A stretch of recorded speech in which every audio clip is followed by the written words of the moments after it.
Hello and welcome to this online lesson. I am Mr. Hoven, and today we're going to take a quick break from looking at the early presidents of this new nation. We're going to look at the Industrial Revolution. In the early 1800s, busy factories and whirling machinery had become part of a revolution that was reaching the United States. Unlike the American Revolution, this one had no battles or fixed dates. This new revolution, the Industrial Revolution, was a long, slow process that completely changed the way in which goods were produced. As a result of this Industrial Revolution, the change was made from goods being produced by people, individual farms or factories, and made to machines replacing these hand tools. New sources of power, such as steam, replaced human and animal power. While most Americans continued to farm for a living, the economy began a gradual shift towards manufacturing. So the Industrial Revolution started in Great Britain in the mid-1700s. British inventors developed new machines that transformed the textile industry, which is where they would create clothing. These new inventions led to a new system of producing goods. Before the Industrial Revolution, most spinning and weaving took place in the home. The new factory system brought workers and large machinery together in one place to produce goods. Factory workers earned a daily or weekly wages, and they had to work a set number of hours each day.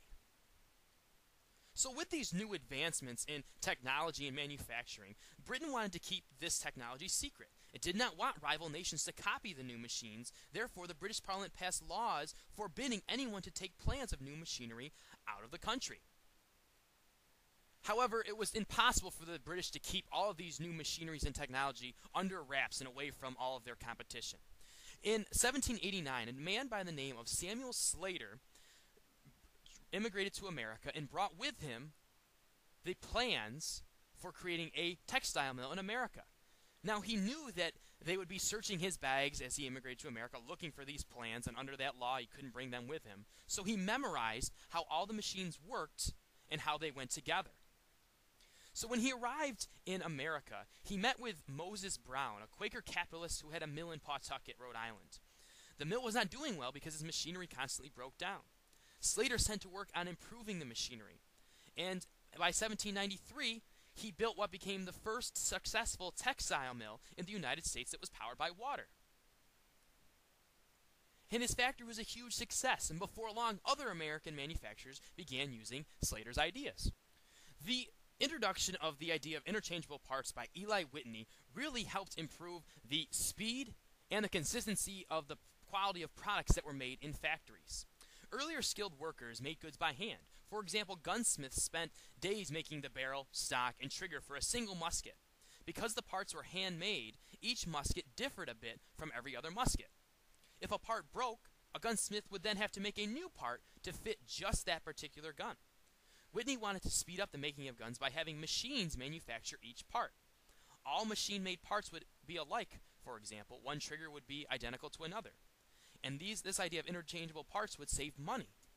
The idea of interchangeable parts spread rapidly. Inventors designed machines to produce interchangeable parts for clocks, locks, and many other goods. And with such machines, small workshops could now turn into booming factories.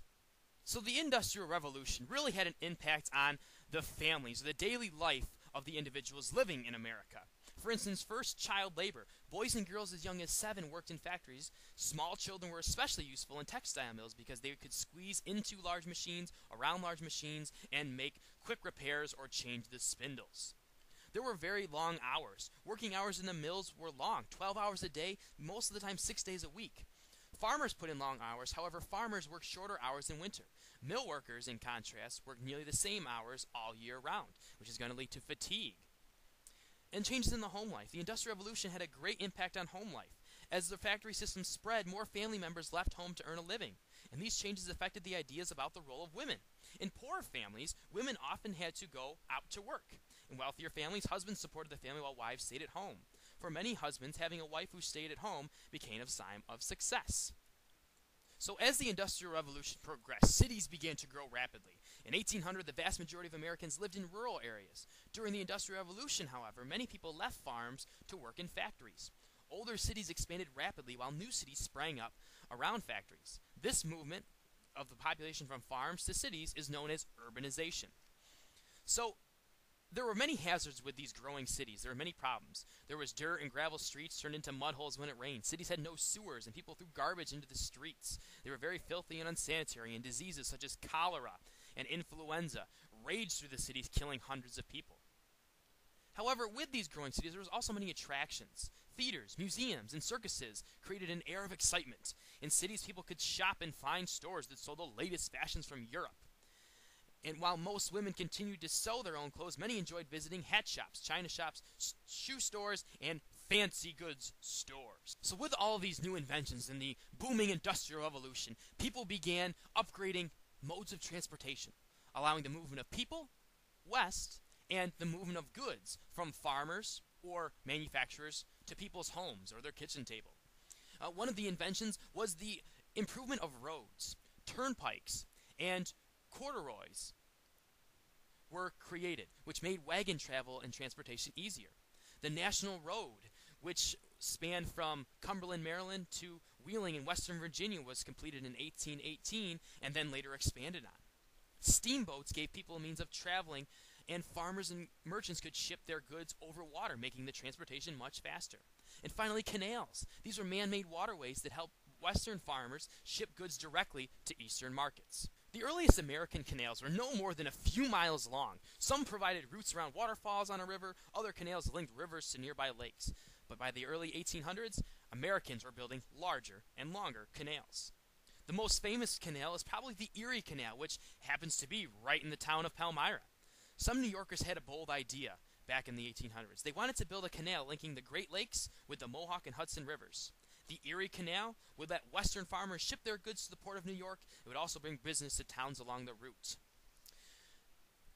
Work on the Erie Canal began in 1817. At first, thousands of workers dug the waterway by hand. To speed up the process, inventors developed new equipment.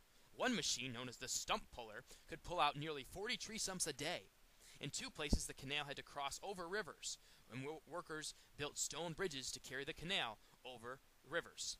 By 1825, this job was finished, and on opening day of the Erie Canal, a cannon fired a volley from Buffalo all the way to New York. When the sound got to the next town along the route, they too fired a cannon.